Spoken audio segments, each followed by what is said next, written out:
How exactly is one, or does one, find comfort?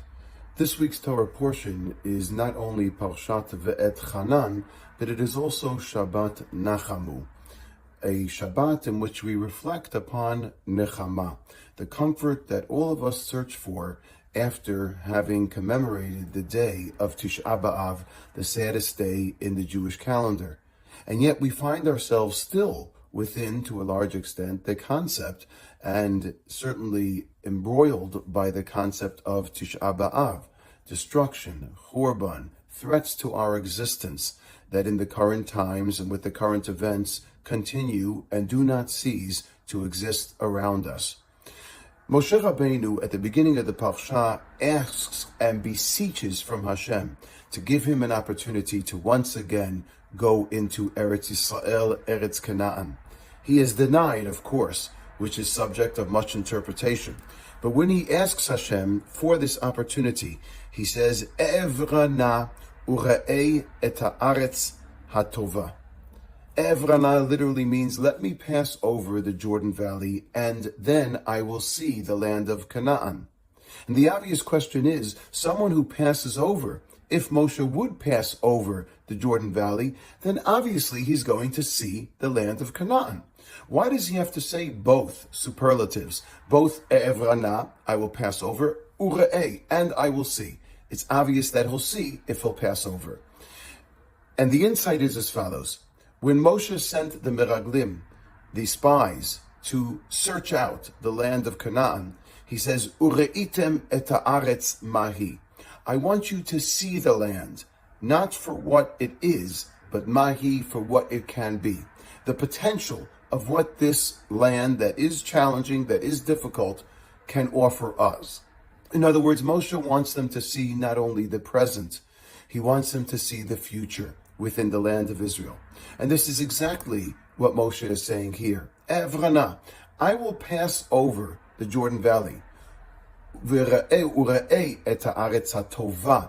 I will see, inevitably, I won't see the negatives, I won't see the obstructions, I won't see the challenges, I will see and teach myself to see and force myself to see hatova, the goodness of what the land has to offer, the potential, the ultimate power, and the ultimate opportunities that what this land has to offer us, the Jewish people. I will appreciate what I see.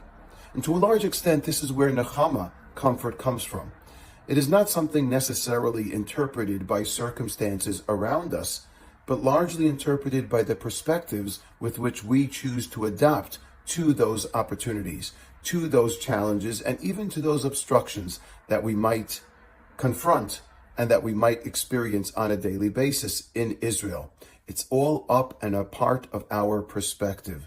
Nechama, comfort, is largely up to us, how we see things, how we adapt, how we choose to look with foresight into the future, beyond all of the struggles that we're dealing with. Yes, obviously they're realities, but we have to see, or we have to be able and have the capacity to see beyond that reality.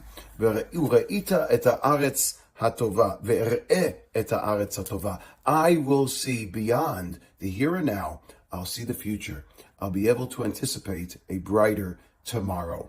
That is how a person has to see Eretz Yisrael, and that is how a person has to see their lives in general, not only in reflection of what they're going through now, but perhaps tomorrow will bring a better day. Perhaps tomorrow will bring more opportunity, and I'll be able to see with a positive perspective and grow as a result. This is Nachamu, Nachamu Ami. By adopting this perspective, we should be zoche and privileged not only to feel the concept of comfort, but to witness it for all of Am Yisrael, for Eretz Yisrael, Medinat Yisrael, our state, our land, and our great nation. May we be zoche to see that and witness it bekarov b'yameinu. This is the Jewish way, it is the Torah way, and it always will remain the Gila way. Shabbat Shalom.